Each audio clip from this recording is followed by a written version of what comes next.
Olá, meu amigo, olá, minha amiga, que nos acompanha aqui nesta parceria com a revista RPPS do Brasil. Estamos aqui hoje para esclarecer mais uma dúvida sobre a aposentadoria do servidor. Nessa nossa parceria, como você sabe, os questionamentos são enviados para a revista e nós gravamos a resposta para você. Vamos lá saber qual é a dúvida agora. Olha só. Um professor foi contratado em 90, melhor dizendo, pelo município. Quando foi em 2003, ele fez concurso público para 20 horas. Passou. Quando foi em 2006, fez outro concurso para mais 20 horas e passou, ou seja, 2 vínculos. Então, vamos lá, 2 vínculos, né? E aí, a pergunta é, o tempo dele de 90 até hoje, ele deve ser usado no primeiro vínculo de 20 horas e o segundo vínculo contar o tempo só de 2006 para frente? Então, vamos lá. Primeira coisa, nós já temos aqui, claro, que são 2 vínculos, né? Aquele iniciado em 2003 e aquele iniciado em 2006. É um professor com 2 cadeiras, né? Como se diz por aí. Agora, o que a gente tem que diferenciar? Contratação de cargo efetivo. É possível haver contratação no serviço público? Sim. A Constituição Federal, lá no artigo 37, autoriza o quê? As contratações por excepcional interesse público nos casos de urgência e prazo determinado. Acontece muito na educação, em que pese a gente saber que essa contratação, às vezes, se prolonga no tempo. Mas não vamos entrar nesse mérito aqui, beleza? Tranquilo? E o segundo, cargo efetivo. O que é o cargo efetivo? É aquele para o qual você fez concurso, aquele para o qual você tem um regramento próprio, esse concurso de provas e títulos, né? Então, no primeiro caso, enquanto a relação jurídica entre o servidor e o Estado é regida por lei e pelo contrato, no segundo, o que rege essa relação é a lei que traz os deveres, os direitos, as obrigações e a remuneração deste servidor, ok?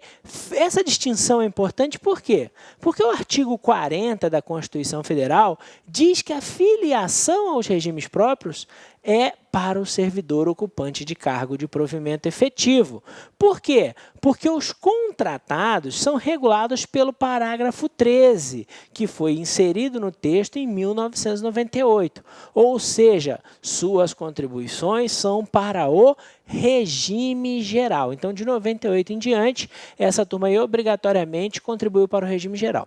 Em alguns entes, né, essa contribuição sempre foi feita para o regime geral, mas esse não é o cerne da questão. A pergunta é, esse tempo anterior ao concurso, né, de 90 até 2003, e aí eu já vou fazer a correção, vou até voltar lá, a pergunta é, o tempo até hoje não, ele tem que ser até 2003 ou até 2006. Por quê?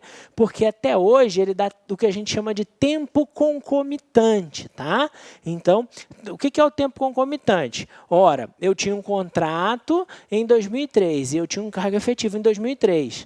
Eu tinha 2 situações. Eu posso unir as duas para efeito de aposentadoria? Não posso, porque isso caracteriza tempo concomitante, ok? No regime próprio, isso não pode acontecer.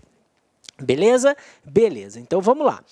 O que não é tempo concomitante? Eu posso aproveitar em que vínculo? Pode aproveitar, está lá o parágrafo 9º do artigo 40.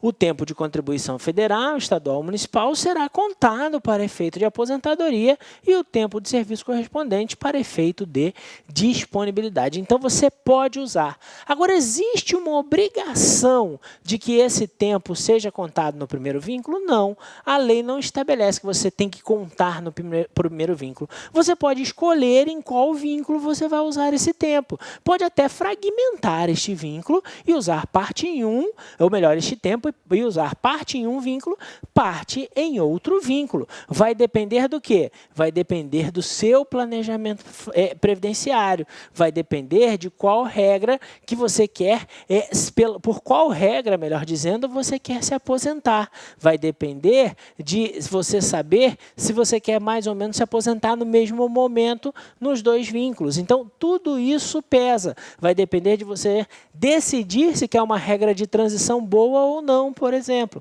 Tudo isso pode pesar, vai pesar na hora de decidir. O que nos importa aqui, porque esse é o questionamento, é obrigatoriamente o tempo de 90 até 2003 tem que ser usado no primeiro vínculo? Não, obrigatoriamente não. Eu posso pegar esse tempo e usar também no segundo vínculo, tá? Não existe nenhum impedimento legal, nenhuma imposição legal para que você tenha a obrigatoriedade de averbar no primeiro vínculo. Tá?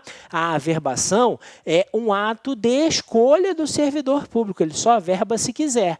E dentro dessa possibilidade de escolha, ele pode também decidir se vai fazer em um vínculo só, em qual dos vínculos vai fazer, ou se vai fazer nos dois, aí considerando um período de tempo para cada um. Tá? Não esquece, vai lá, acessa o nosso site previdenciadoservidor.com.br, lá você pode simular a sua aposentadoria e também nos acompanhe nas redes sociais, Facebook, lá no Instagram, estamos como Previdência do Servidor. Eu aguardo você e também aguardo que você envie a sua próxima pergunta. Obrigado e até a próxima.